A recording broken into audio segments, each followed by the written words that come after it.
Beberapa hal tentang kerugian lingkungan kasus timah Rp271 triliun belum final.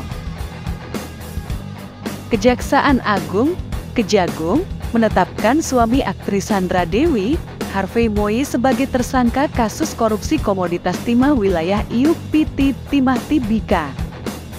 Harvey Mois merupakan tersangka ke-16 kasus korupsi tata niaga komoditas timah wilayah izin usaha pertambangan IUP PT Timah Tibika tahun 2015 sampai 2022. Kasus korupsi itu disebut mengakibatkan kerugian lingkungan hingga Rp271 triliun. Angka itu dipahami publik sebagai kerugian negara, tetapi sejatinya bukan. Berikut sederet hal yang diketahui.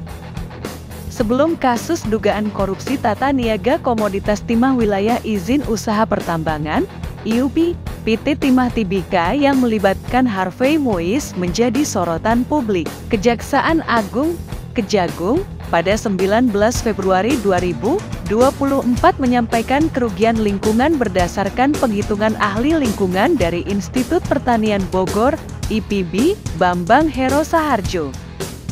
Bambang Hero ini melakukan penghitungan kerugian yang ditimbulkan dari kerusakan hutan di Bangka Belitung, Babel, imbas dugaan korupsi. Menurut Bambang, angka kerugian itu mencapai Rp271 triliun. Totalnya kerugian itu yang harus juga ditanggung negara adalah Rp271.969.887.018.700, kata Bambang dalam jumpa pers bersama Kejagung saat itu. Angka ini bukanlah angka kerugian negara yang timbul dalam kasus ini, melainkan angka awal sebagaimana tertuang dalam Pasal 6 Ayat 1 di Peraturan Menteri LH 7/2014. Saat ini, pihak Kejagung menunggu penghitungan dari BPKP. Bambang menjelaskan angka Rp271 triliun adalah perhitungan kerugian kerusakan lingkungan dalam kawasan hutan dan non-kawasan hutan. Dia merinci perhitungan kerugian dalam kawasan hutan dan non-kawasan hutan. Rinciannya sebagai berikut. Kerugian kawasan hutan, 1. Kerugian lingkungan ekologisnya Rp157, 83T, 2. Ekonomi lingkungannya Rp6.276T, 3. Pemulihannya itu Rp5.257T. Total untuk yang di kawasan hutan adalah Rp223 triliun.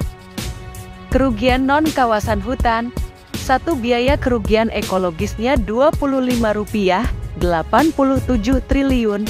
2. Kerugian ekonomi lingkungannya Rp15, 2T. 3. Biaya pemulihan lingkungan Rp6.629T. Total untuk non-kawasan hutan APL adalah Rp47,703 triliun.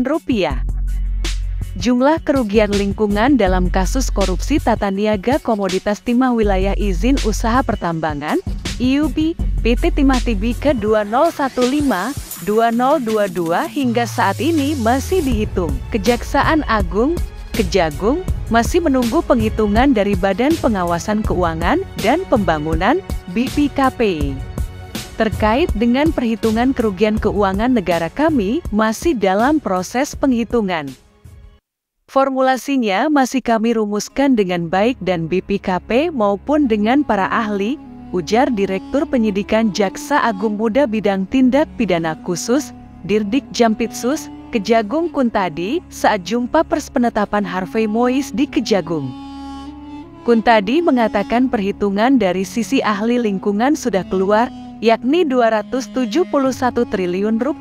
Namun, dia menegaskan pihaknya akan mengumumkan jumlah kerugian negara dalam kasus ini apabila BPKP sudah selesai menghitung kerugian.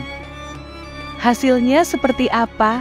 Yang jelas kalau dari sisi pendekatan ahli lingkungan beberapa saat yang lalu sudah kami sampaikan. Selebihnya masih dalam proses untuk perumusan formulasi penghitungannya. Kejaksaan Agung, Kejagung, masih menghitung kerugian negara dalam kasus korupsi tata niaga komoditas timah wilayah izin usaha pertambangan IUP PT Timah Tibike tahun 2015 sampai 2022. Kerugian perekonomian negara kasus ini dihitung oleh BPK atau BPKP dan dengan rujukan Peraturan Menteri Lingkungan Hidup Permen LA Nomor 7 Tahun 2014. Peraturan Menteri Lingkungan Hidup Permen LA Nomor 7 Tahun 2014 berisi tentang kerugian lingkungan hidup akibat pencemaran dan atau kerusakan lingkungan hidup. Permen LA itu mengatur tentang perhitungan kerugian negara akibat kerusakan lingkungan hidup. Dalam kasus korupsi timah ini, Kejagung telah menetapkan 16 tersangka. Berikut ini 16 orang tersangka. 1. Isji alias Aus selaku pengusaha tambang di Kota Pangkal Pinang, Provinsi Kepulauan Bangka Belitung. 2. MBG selaku pengusaha tambang di Kota Pangkal Pinang, Provinsi Kepulauan Bangka Belitung. 3. Fit alias ASN selaku Direktur Utama CV VIP, perusahaan milik tersangka TN alias AN. 4.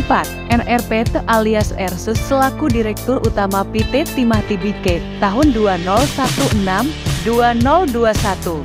5. I alias ML selaku Direktur Keuangan PT Timah Tibike tahun 2017-2018.